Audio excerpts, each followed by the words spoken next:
ప్రతి అంశాన్ని ఎందుకు గమనించాలి అని అంటే ప్రజలు ఉన్నటువంటి ఫ్యాక్ట్ని తెలుసుకొని లేదా వాళ్ళకి ఉన్న అవగాహనతో చెప్పాలి సమాజానికి. చంద్రబాబు నాయుడు గారు వైఎస్ వివేకానంద రెడ్డిని చంపారంటే నమ్మినట్లుగా ఈ ప్రతిదాన్ని వాస్తవం అవాస్తవం తెలుసుకోకపోతే ఇప్పుడు ప్రమాదం పొంచి ఉంది.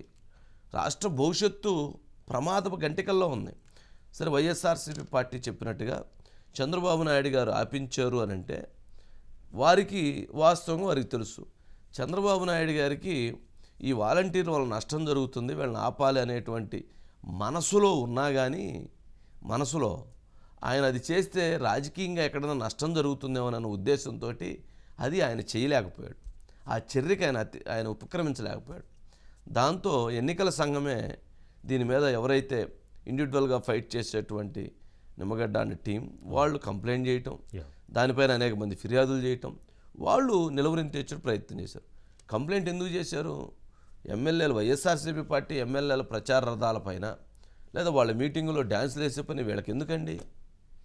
చేయకూడదు. అది వాళ్ళు తీసుకునే ప్రతి రూపాయి, వాళ్ళు ఇచ్చే ప్రతి రూపాయి ప్రజలది, ప్రజలకు సంబంధించి తీసుకోవాలి. సరే, ఇప్పుడు ఈ మొత్తం మీద పోయి ఎవరికి పడుతుందా అంటే చీఫ్ సెక్రటరీ జవహర్ రెడ్డి గారి మీద వేటు పడబోతుందా?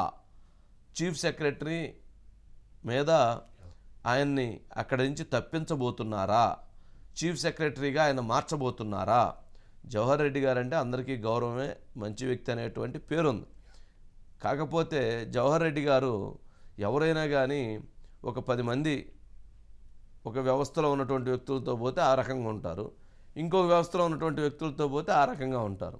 ఇప్పుడు జవహర్ రెడ్డి గారు అక్కడికి వెళ్ళిన తర్వాత అక్కడ ఆదేశాలు అమలు చేసే విధంగా ఉండాలి కాబట్టి ఆ రకంగా ఎన్నికల కోడ్ వచ్చినా కానీ గురుభక్తిని లేదా రాజకీయ భక్తిని చూపించుకోవాల్సిన అవసరం ఏర్పడి చేస్తున్నారు. కాబట్టి ఇప్పుడు సిఎస్గా ఉన్నటువంటి జవహర్ రెడ్డి గారి మీద వేటు పడేటువంటి ప్రమాదం పొంచి ఉందా?